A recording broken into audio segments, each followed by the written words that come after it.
નમસ્કાર મંતવી ન્યૂઝમાં આપનું સ્વાગત છે। મેટ્રો એટ 10 સાથે હું છું હિનલ। સમાચારની શરૂઆત કરીએ। વડાપ્રધાન નરેન્દ્ર મોદીનો દુનિયાને સંદેશ। મહત્વના સમાચાર મળી રહ્યા છે। આખી દુનિયાને દેશના શૌર્ય અને સંયમને જોયું છે। પીએમ નરેન્દ્ર મોદીએ જણાવ્યું કે વીર સૈનિકોએ ઓપરેશન સિંદૂર પાર પાડ્યું છે। સશસ્ત્ર સેના અને ખુફિયા એજન્સીઓને પણ પીએમ નરેન્દ્ર મોદીએ સેલ્યુટ કર્યું છે। વીર સૈનિકોએ શૌર્યનું પ્રદર્શન કર્યું છે। ભારતની માતા બહેનોના માથાનું સિંદૂર હટાવવાનું પરિણામ સમગ્ર દુનિયાએ જોયું છે। આતંકી હુમલા બાદ ભારત એકજૂટ રહ્યું છે। ભારતે આતંકી ઠેકાણા ઉપર પ્રહાર કર્યા।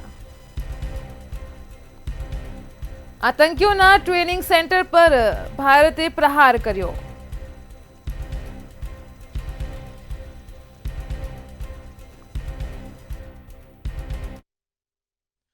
पाकिस्तानी सेना ने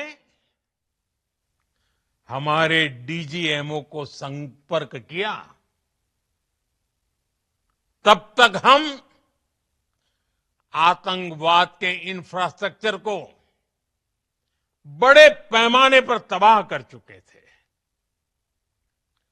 आतंकियों को मौत के घाट उतार दिया गया था।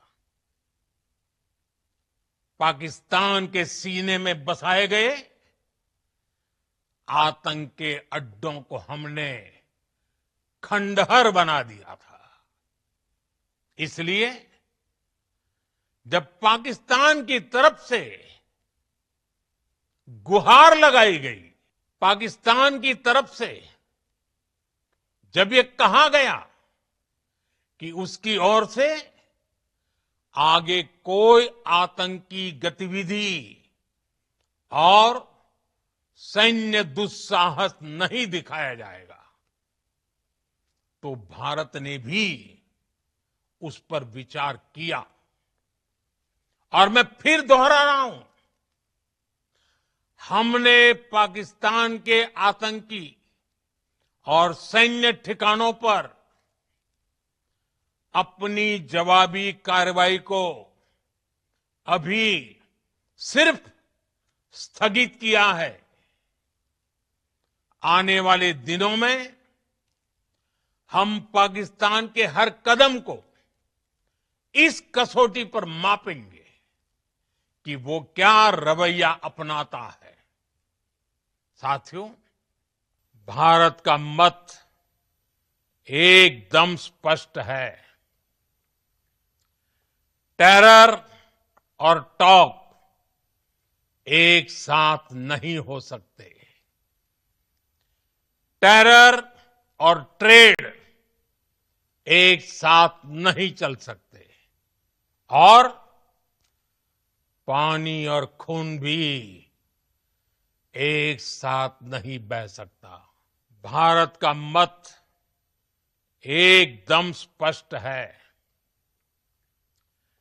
टेरर और टॉक एक साथ नहीं हो सकते। टेरर और ट्रेड एक साथ नहीं चल सकते। और पानी और खून भी एक साथ नहीं बह सकता। मैं आज विश्व समुदाय को भी कहूंगा, हमारी घोषित नीति रही है, अगर पाकिस्तान से बात होगी तो टेररिज्म पर ही होगी।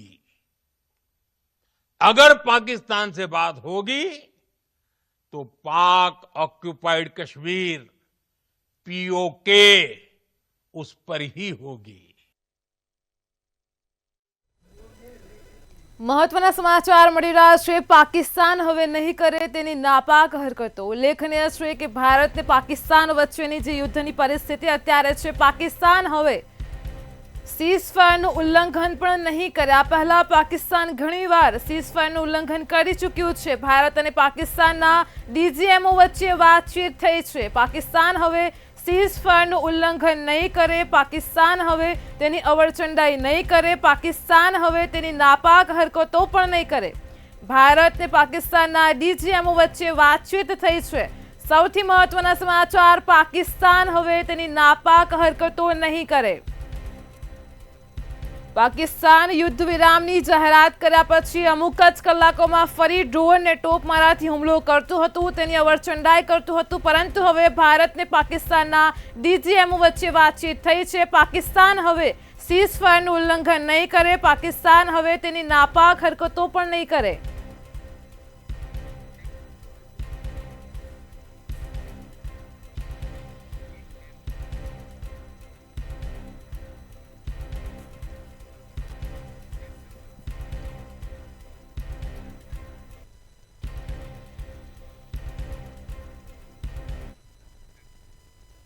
રાજકોટથી સમાચાર મળી રહ્યા છે. રાજકોટના જસદણ તાલુકામાં શિવરાજપુર ચેકડેમમાં પૂર આવ્યું છે. તો સમાચાર મળી રહ્યા છે રાજકોટથી જસદણના શિવરાજપુર ચેકડેમમાં પૂર આવ્યું. શિવરાજપુરના ઉપરવાસમાં ભારે વરસાદ પડ્યો છે. પૂરને જોવા માટે લોકો ઉમટી પડ્યા હતા. ભર ઉનાળે ચોમાસાનો માહોલ છે. શિવરાજપુરમાં વરસાદ પડ્યો ન હતો. સીમ વિસ્તારમાં સારો વરસાદ થતા શિવરાજપુર ચેકડેમમાં પૂર જોવા મળ્યું છે. લોકો પણ અચંબામાં પડી ગયા કે વગર વરસાદે પૂર કેવી રીતે આવ્યું. ભર ઉનાળે પૂર આવતા જ લોકો તેને જોવા માટે ઉમટી પડ્યા હતા. તો પૂર આવ્યું તે જોવા માટે લોકો મોટી સંખ્યામાં ઉમટી પડ્યા હતા. શિવરાજપુરમાં વરસાદ નથી પડ્યો, પરંતુ ઉપરવાસમાં સાયક્લોનિક સર્ક્યુલેશન સક્રિય થતા ભારે વરસાદ નોંધાયો છે. ભારે પવન સાથે ગાજવીજ સાથે વરસાદ પડ્યો છે. તેને લઈને શિવરાજપુર ચેકડેમમાં પૂર આવ્યું.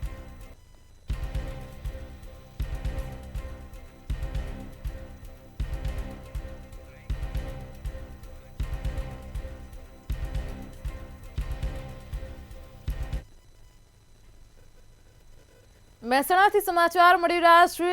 IELTS કૌભાંડનો જે સમગ્ર મામલો પ્રકાશમાં આવ્યો છે તેને લઈને વધુ વિગતો છે મહેસાણાથી. તો મહેસાણામાં IELTS કૌભાંડ કેસનો મુદ્દો જે હતો તેને લઈને વધુ અપડેટ છે. IELTS કેસની ફરી તપાસ માટે સેશન્સ કોર્ટે આદેશ આપ્યો છે.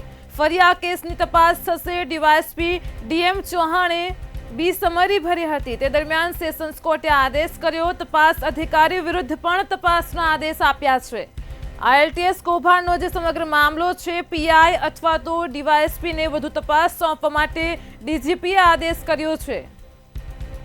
જિલ્લા સરકારી વકીલની દલીલોને ગ્રાહ્ય રાખી કેસને રીઓપન કર્યો છે અને સેશન્સ કોર્ટે ફરી આદેશ આપ્યા છે. તત્કાલીન SPએ સમરીને ચેલેન્જ કરવા માટે પણ આદેશ કર્યો હતો. ડીવાયએસપી DM ચૌહાણે બીસમરી ભરી હતી. તો મહેસાણાથી સમાચાર. IELTSનો જે કૌભાંડનો મુદ્દો છે, તપાસ અધિકારી વિરુદ્ધ પણ હવે તપાસના આદેશ છે. PI અથવા તો ડીવાયએસપીને પણ વધુ તપાસ સોંપવા માટે DGPને આદેશ કરવામાં આવ્યો છે.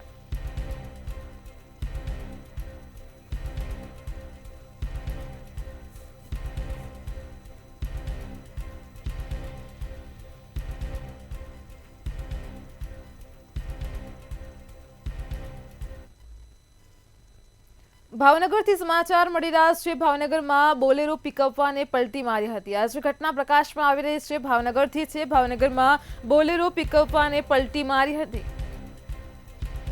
પાલીતાણા સોનગઢ હાઈવે ઉપરની ઘટના છે. ભાવનગર પાસે હાઈવે ઉપર બોલેરો પિકઅપ વાને પલટી મારી 6 થી 7 લોકોને ઈજા પહોંચી હતી. ઘટનાને પગલે લોકોના ટોળેટોળા એકઠા થઈ ગયા હતા. બોલેરો અચાનક હાઈવે ઉપર પલટી મારી ગયું હતું, જેને લઈને હાઈવે ઉપર ટ્રાફિક જામના દ્રશ્યો પણ જોવા મળ્યા. ઈજાગ્રસ્ત લોકોને સરટી હોસ્પિટલ ખસેડવામાં આવ્યા છે. 6 થી 7 લોકો આ બોલેરો પિકઅપ વાન પલટી મારતા જ ઈજાગ્રસ્ત થયા હતા. ભાવનગરમાં પાલીતાણા સોનગઢ હાઈવે ઉપરના દ્રશ્યો છે.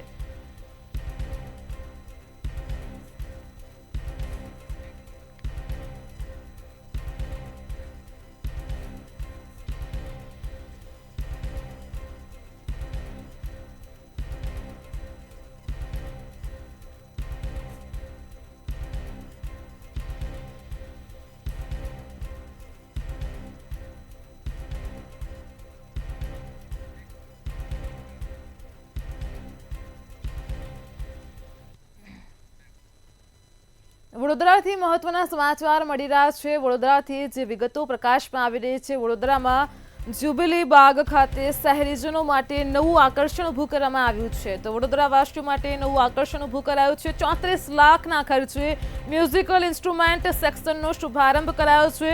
દંડક બાલકૃષ્ણ શુક્લના હસ્તે આજે શુભારંભ કરાયો છે। વડોદરાવાસીઓ માટે નવું આકર્ષણ છે। શહેરીજનોના મનમાં પણ હવે સવાલ ઊભો થયો છે। મ્યુઝિકલ ઇન્સ્ટ્રુમેન્ટનો શુભારંભ છે। વીએમસી મ્યુઝિકલ ઇન્સ્ટ્રુમેન્ટની જાળવણી કરી શકશે, લોકોના મનમાં સવાલ ઊભો થઈ રહ્યો છે। તો વડોદરાથી સમાચાર, જ્યુબિલી બાગ ખાતે શહેરીજનો માટે નવું આકર્ષણ જોવા મળ્યું છે। 34 લાખના ખર્ચે મ્યુઝિકલ ઇન્સ્ટ્રુમેન્ટ સેક્શનનો શુભારંભ કરાયો છે। દંડક બાલકૃષ્ણ શુક્લના હસ્તે આજે શુભારંભ કરાયો છે। શહેરીજનોના મનમાં પણ આ સેક્શનને લઈને અનેક સવાલો ઊભા થઈ રહ્યા છે। વીએમસી મ્યુઝિકલ ઇન્સ્ટ્રુમેન્ટની જાળવણી કરી શકશે, મોટો સવાલ ઊભો થઈ રહ્યો છે।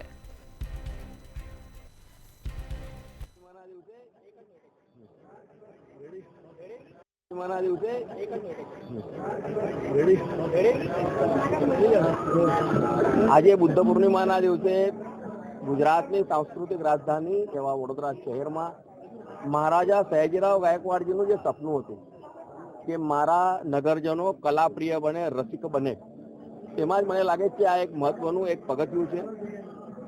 ધારાસભ્યશ્રીના ગ્રાન્ટમાંથી જ્યારે આ એક એવા ઇન્સ્ટ્રુમેન્ટ મંગાવવામાં આવ્યા છે કે આખા દેશમાં સૌ પ્રથમ વખત કોઈ બગીચામાં આ પ્રકારના ઇન્સ્ટ્રુમેન્ટ લાગેલા છે। આ ઓલ વેધર પ્રૂફ છે, એટલે વરસાદમાં પણ કશું નહીં થાય, ગરમીમાં પણ કશું નહીં થાય। અને સાથે સાથે જે એક્સપર્ટ છે દર રવિવારે સવારે અને સાંજે 3-3 કલાક આ શીખવાડવા માટે આવશે। આ સાધનો અહીં લગાડવા માટે થઈને કોર્પોરેશનના મેયરશ્રી અને તેઓની ટીમ અને સાથે સાથે મ્યુનિસિપલ કમિશનર છે અને તેમના પદાધિકારીઓ જે જહેમત ઉઠાઈ છે તે બદલ તેમનો ખૂબ આભાર માનું છું। અને સાથે સાથે આપના માધ્યમથી તમામ નગરજનોને વિનંતી કરું છું કે આ પ્રકારના જ્યારે એક નવલું નજરાનું વડોદરા ખાતે આવ્યું છે ત્યારે આપણે આપણા કુટુંબીજનો સાથે આવીને, બાળકો સાથે આવીને આનો ઉપયોગ કરવો જોઈએ અને એનો આનંદ લેવો જોઈએ। ગુજરાત ગૌણ સેવા ભરતી મામલે કોંગ્રેસે આક્ષેપ કર્યા હતા। ગુજરાતમાં બીજા રાજ્યો કરતા ભારાંક વધુ હોવાનો કોંગ્રેસ દ્વારા આરોપ લગાવવામાં આવ્યો હતો। કોંગ્રેસ દ્વારા આક્ષેપ કરવામાં આવ્યા છે કે ગુજરાતમાં વર્ગ 1 અને 2 ની ભરતી માટે નિયમો બનાવવામાં આવ્યા છે, જેમાં લેખિત 50% ભારાંક અને મૌખિક 50% ભારાંક પણ રાખવામાં આવ્યા છે। બીજા રાજ્યોમાં ઇન્ટરવ્યુનો 10% ભારાંક પણ રાખવામાં આવે છે, જ્યારે ગુજરાતમાં 50% ભારાંક રાખ્યો છે। આ સાથે જ આક્ષેપ કરવામાં આવ્યો છે કે છેલ્લા 5 વર્ષમાં આસિસ્ટન્ટ પ્રોફેસરની ભરતી જ કરવામાં નથી આવી। સરકારી કોલેજના વાણિજ્ય વિજ્ઞાન વિનિયન પ્રોફેસરોને પણ 24% જેટલી જગ્યાઓ ખાલી છે। દેશને દિશા આપવાની વાતો થાય છે તો આ ભારાંક પણ વધુ રાખવામાં આવ્યા છે। ગુજરાતની અંદર વર્ગ 1-2 સહિતની ભરતી માટેની પ્રક્રિયા માટે ગુજરાત જાહેર સેવા આયોગ દ્વારા જે નીતિ નિયમો બનાવવામાં આવ્યા છે, લેખિત પરીક્ષાના 50% ભારાંક અને મૌખિકનું 50% ભારાંક, અને એનો જ્યારે સરવાળો કરીને જ્યારે વિવિધ પરીક્ષાઓના પરિણામોની આપણે તપાસ કરીએ તો આપણને સ્પષ્ટપણે ઉડીને આંખે વળગે તે પ્રકારે ગુજરાતના યુવાન યુવતીઓને નુકસાન થઈ રહ્યું છે। અમદાવાદ શહેર ક્રાઇમ બ્રાન્ચને ગેરકાયદેસર બાંગ્લાદેશીઓના વસવાટ અંગે માહિતી મળી હતી અને એમાં બોગસ ડોક્યુમેન્ટના આધારે નાગરિકોએ પાસપોર્ટ પણ મેળવ્યો હતો। અમદાવાદ ક્રાઇમ બ્રાન્ચે એક મહિલાની ધરપકડ કરી છે અને વધુ તપાસ પણ હાથ ધરી છે। મહિલાએ બનાવટી દસ્તાવેજોનો ઉપયોગ કરતી હતી। ક્રાઇમ બ્રાન્ચની તપાસમાં 3 પાસપોર્ટ બનાવટી હોવાનું સામે આવ્યું છે। પોલીસે મહિલાની ધરપકડ કરી સમગ્ર મામલે વધુ તપાસ હાથ ધરી છે।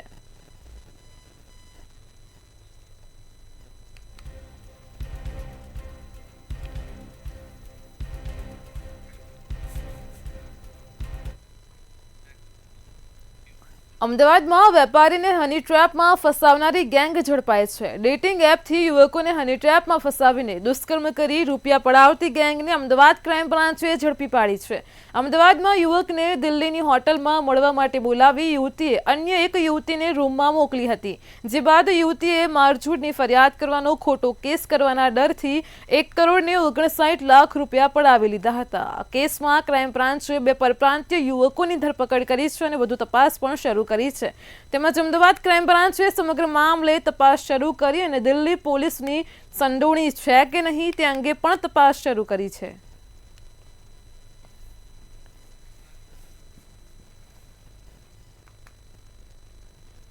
અમદાવાદની રાજસ્થાન હિન્દી હાઈસ્કૂલ ખાતે વાલીઓ દ્વારા હોબાળો કરવામાં આવ્યો હતો. આ શાળામાં વિદ્યાર્થીઓને ધોરણ 8 પછી એલસી આપી દેવામાં આવે છે તેમજ ધોરણ 9માં પ્રવેશ આપવામાં નથી આવતો તેવા આક્ષેપો વાલીઓ દ્વારા કરવામાં આવ્યા છે. વાલીઓ દ્વારા આ બાબતે ડીઓને લેખિતમાં ફરિયાદ પણ કરાઈ છે. વધુમાં વાલીઓએ જણાવ્યું છે કે આવતા વર્ષથી આ શાળા બંધ થવા જઈ રહી છે, જેથી અમારા બાળકોનું ભવિષ્ય બગડી રહ્યું છે. આ સાથે જ આ મામલે ડીઓને અરજી મળતા તેમણે શાળા પાસેથી ખુલાસો રજૂ કરવા માટે પણ આદેશ આપ્યા હતા તેમજ વિદ્યાર્થીઓને ચાલુ સત્રમાં એડમિશન આપવા માટે પણ જણાવ્યું હતું.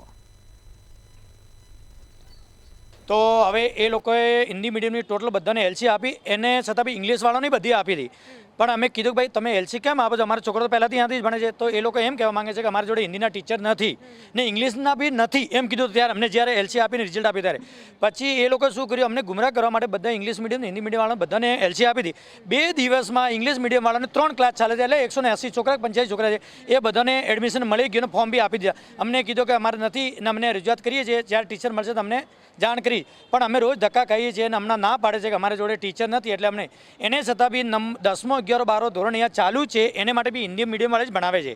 તો અમારા 9th વાળાને કેમ ના પાડે છે? અમારે છોકરા જવાના ક્યાં?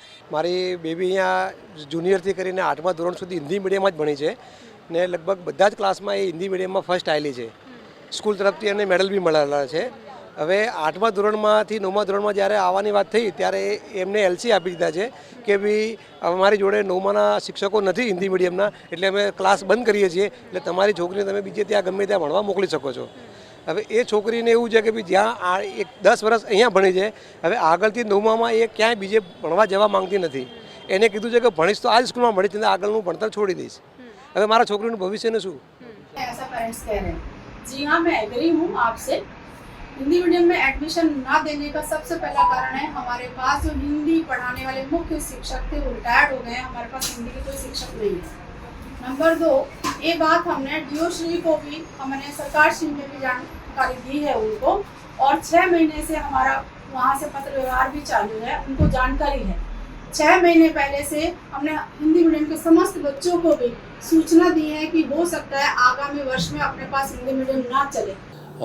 રાજસ્થાન હિન્દી હાઈસ્કૂલની અંદર ધોરણ 9ના ગ્રાન્ટેડ ઇંગ્લિશ મીડિયમની અંદર એડમિશન માટેના ફોર્મ જે છે એ વિદ્યાર્થીઓને આપવામાં આવતા નહોતા, એવી એક રજૂઆત અને ફરિયાદ અહીંયા મળી, જેને ધ્યાને લઈ શાળાના સંચાલકશ્રીને અમે એમનો ખુલાસો માગ્યો, રૂબરૂ ઉપસ્થિત રહેવા માટે જણાવ્યું. એમની સાથે થયેલી ચર્ચા વિચારણાને અંતે તેઓએ શિક્ષણના હિતને ધ્યાને લઈ ચાલુ વર્ષ માટે ગ્રાન્ટેડ જે છે એ સ્કૂલ એમની ઇંગ્લિશ મીડિયમ વિભાગ ચાલુ રાખ્યો છે અને પ્રવેશ ફોર્મ ચાલુ કરી દીધા છે.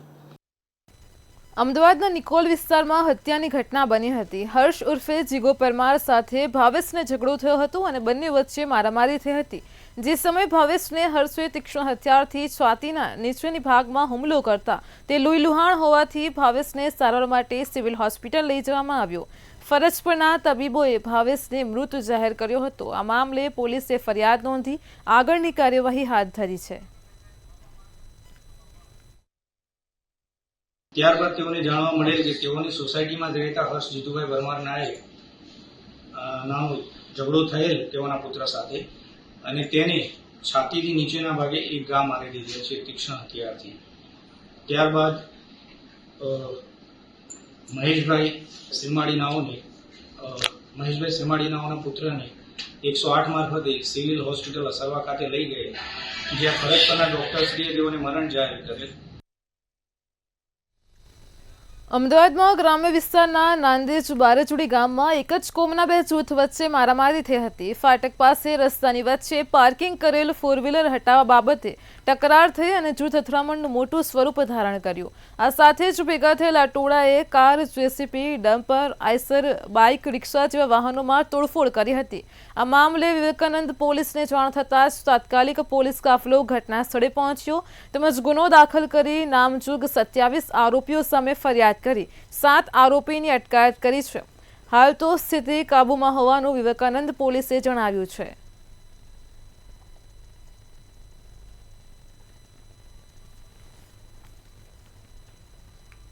અમદાવાદમાં સૌપ્રથમ બનેલા એલિસ બ્રિજના સમારકામની શરૂઆત થઈ ગઈ છે. છેલ્લા 10 વર્ષથી બંધ આ બ્રિજને રૂપિયા 32 કરોડના ખર્ચે રિપેર કરવામાં આવશે. આ બ્રિજ રૂપિયા 4 લાખના ખર્ચે 1892માં બનાવવામાં આવ્યો હતો. આ બ્રિજ બન્યા બાદ તેને હેરિટેજ સાઇટ તરીકેની ઓળખ આપવામાં આવી હતી. મુલાકાતીઓ આવીને બેસી શકે અને યાદોને કેમેરામાં કંડારી શકે તેવી વ્યવસ્થા પણ કરવામાં આવશે. અમદાવાદ શહેરનો સૌપ્રથમ બ્રિજ એટલે કે એલિસ બ્રિજ જે છે તેના રિસ્ટોરેશનની કામગીરી શરૂ કરવામાં આવી છે. આપ જે પ્રમાણે મારી પાછળ જોઈ રહ્યા છો કે આ જે રિસ્ટોરેશનની કામગીરી છે એલિસ બ્રિજની ઉપર તે શરૂ કરવામાં આવી છે. આ બ્રિજના તમામ જે સ્પાન છે તેના નટબોલ્ટ છે સાથે ફ્રેમિંગ છે આ તમામ વસ્તુઓ જે છે તેને બદલાવની કામગીરી હાલ હાથ ધરવામાં આવી રહી છે. આ જે બ્રિજની લંબાઈ જે છે 435 મીટર સુધીની છે અને સાથે જ આ બ્રિજ જે પ્રથમ બ્રિજ છે અમદાવાદનો, જ્યારે અમદાવાદની સાબરમતી નદીને ક્રોસ કરવા માટે અહીં આ જે બ્રિજ જે છે તે બનાવવામાં આવ્યો હતો. અને આ જે બ્રિજ જે છે જે તે સમયે એટલે કે 1892ની સાલમાં 4 લાખ રૂપિયાના ખર્ચે લોખંડનો જે બ્રિજ જે છે તે બનાવવામાં આવ્યો હતો. ત્યારબાદ તેનું રિસ્ટોરેશન છે તે વર્ષ 2000ની સાલમાં કરવામાં આવ્યું. જે તે સમયે 18 કરોડનો ખર્ચો કરવામાં આવ્યો હતો અને હજી છેલ્લા 10 વર્ષથી આ બ્રિજ જે છે તે જર્જરિત હોવાના લીધે તેને બંધ કરવામાં આવ્યો હતો. પરંતુ હવે ફરી વખત અમદાવાદ મ્યુનિસિપલ કોર્પોરેશને આ બ્રિજને રિસ્ટોરેશન કરવાની જે કામગીરી છે તે શરૂ કરી છે અને આ બ્રિજ જે છે તેને 32 કરોડ રૂપિયાના ખર્ચે ફરી રિસ્ટોર કરવામાં આવશે. અને ત્યારબાદ અહીં બેસવા માટેની જે વ્યવસ્થા, લોકો અહીં ફોટોગ્રાફી કરી શકે તે માટેની વ્યવસ્થા અને સાથે હેરિટેજ લુક આપી અને આ બ્રિજને હેરિટેજની અંદર સમાવેશ કરવામાં આવશે. હાલ જે 32 કરોડ રૂપિયાના ખર્ચે આ બ્રિજ છે તેનું રિસ્ટોરેશન થવાનું છે અને થોડા સમય બાદ લોકો માટે આ જે બ્રિજને ફરી વખત ખુલ્લો મૂકવામાં આવશે. કેમેરામેન સારથી શાહ સાથે મીર દુધરેજિયા, મંતવ્ય ન્યૂઝ, અમદાવાદ. સુરતના વરેલીમાં શ્રમિકો ઉપર ચોરો દ્વારા હુમલો કરવામાં આવ્યો હતો. ચોરોએ ધાબા ઉપર સૂતેલા શ્રમિકના મોબાઈલની ચોરી કરી હતી. શ્રમિકોએ ચોરને પકડતા જ ધારદાર હથિયારથી હુમલો કર્યો હતો. ચપ્પુ તલવારથી ચોરોએ 5 શ્રમિકો ઉપર હુમલો કરતા 3 શ્રમિકો ગંભીર રીતે ઈજાગ્રસ્ત થયા હતા. ઈજાગ્રસ્તોને સારવાર માટે હોસ્પિટલ ખસેડ્યા છે. તેમજ સમગ્ર મામલે પોલીસે 3 આરોપીઓની અટકાયત કરી છે. हम लोग रहते हैं क्रोधरा में, रूम भाड़ा में रहते हैं हम लोग. रूम मालिक को रात को फोन लगाए तो रात को रूम मालिक का फोन स्विच ऑफ आ रहा था. उसके बाद मैंने वो लोग आया और मारने के लिए चालू कर दिया हम लोग को. कितने लोग थे? वो लोग तीन लोग थे. हम लोग का जो जिसमें रहते हैं जिस रूम में, उस रूम का गेट तोड़कर अंदर घुसकर मारते मारते हम लोग को बाहर लेकर आ गए. क्या कारण क्या था? वो लोग आया था मोबाइल चोरी करने के लिए. રાજકોટમાં ભાજપના કોર્પોરેટર દ્વારા ભારત પાકિસ્તાન યુદ્ધ અંગે વિવાદિત પોસ્ટનો મામલો સામે આવ્યો હતો. બીજેપી કોર્પોરેટર ચેતન સુરેજાએ ભારત પાકિસ્તાન યુદ્ધ અંગે પોસ્ટ કરીને કહ્યું હતું કે 240 સીટમાં આટલું જ યુદ્ધ જોવા મળે, વધુ જોવું હોય તો 400 સીટ આપવી પડે. હવે આ મામલે રાજકોટ ભાજપના શહેર ભાજપ પ્રમુખ માધવ દવેનું નિવેદન સામે આવ્યું છે. માધવ દવેએ જણાવ્યું હતું કે વર્તમાન સમયમાં આવી પોસ્ટ ન કરવી જોઈએ. અમે આ મામલે પ્રદેશ કક્ષાએ જાણ કરી છે. મને એમણે અધ્યક્ષ તરીકે પોતે મને દિલગીરી પણ વ્યક્ત કરી, એમણે મને સોરી પણ કહ્યું અને મેં પણ એમણે જે મને વાત કરી અને એમણે દિલગીરી વ્યક્ત કરી એ બાબતની મેં પણ અમારા પ્રદેશના અગ્રણીઓ સાથે વાત કરી લીધી. એટલે મને એવું લાગે છે કે ચોક્કસ અત્યારના સમય જે ચાલી રહ્યો છે એ મુજબ કોઈ પણ વિવાદ થાય એવી ઘટના ન જ બનવી જોઈએ અને એ વાત સાથે હું પૂર્ણ રીતે સહમત છું. અને અધ્યક્ષ તરીકે મારે જે એમને કહેવાનું હતું એ બધું જ મેં એમને કહી દીધું છે અને એમણે પણ એ વાતને સ્વીકારી અને દિલગીરી વ્યક્ત કરી અને આ બાબતે ખેદ વ્યક્ત કર્યો છે. જૂનાગઢથી 55 વર્ષીય બ્રોકરના આપઘાત પ્રયાસનો મામલો પ્રકાશમાં આવ્યો હતો. જમીન મકાન લે વેચ કરનારે આપઘાતનો પ્રયાસ કર્યો હતો. બ્રોકરે ઓફિસ પરના રૂમમાં જ આપઘાત કર્યો હતો. અગમ્ય કારણસર રિવોલ્વરની ગોળી મારીને જીવન ટૂંકાવ્યું હતું. આપઘાતના પ્રયાસ કરતા જ ખાનગી હોસ્પિટલમાં સારવાર અર્થે ખસેડાયો હતો. ત્યારે 55 વર્ષથી ભરતસિંહ વાંકનું સારવાર દરમિયાન મોત થયું હતું.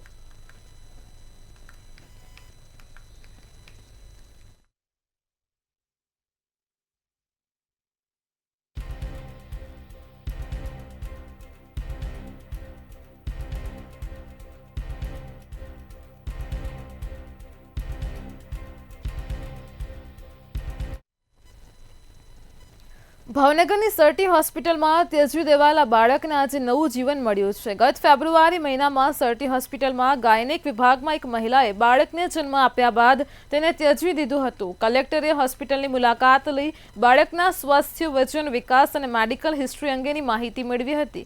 આ સાથે જ જિલ્લા કલેક્ટર ડોક્ટર મનીષ બંસલે બાળકને ચાઇલ્ડ વેલફેર કમિટીને સોંપ્યું હતું. કલેક્ટરે તાપીબાઈ વિકાસ ગૃહની મુલાકાત લઈ બાળકનો શિશુગૃહમાં પ્રવેશ કરાવ્યો છે અને બાળકને ધ્યેય નામ આપવામાં આવ્યું છે. બાળકની માતાને શોધવાના પ્રયાસો પણ કરવામાં આવ્યા હતા, પરંતુ કોઈ માહિતી મળી નથી.